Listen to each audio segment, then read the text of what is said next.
memasuki ruangan resepsi. Demikian juga kedua orang tua dan keluarga inti yang akan mengiringi sesaat lagi.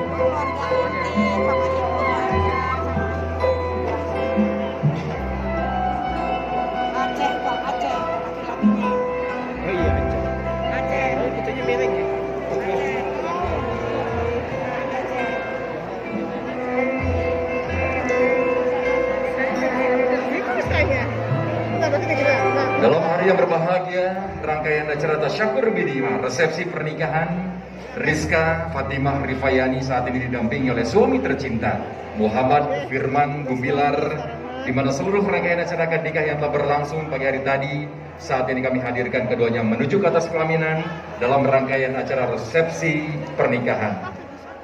Sesaat lagi kehadiran kedatangan dari kedua mempelai akan dibapak oleh rekan-rekan dari Mitra Seni Inten Dewangga dalam sebuah kolaborasi adat Sunda dan Aceh dengan tema Satu Cinta, Dua Budaya, Inten Dewangga.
Atau menjadi suci dengan dari segala firman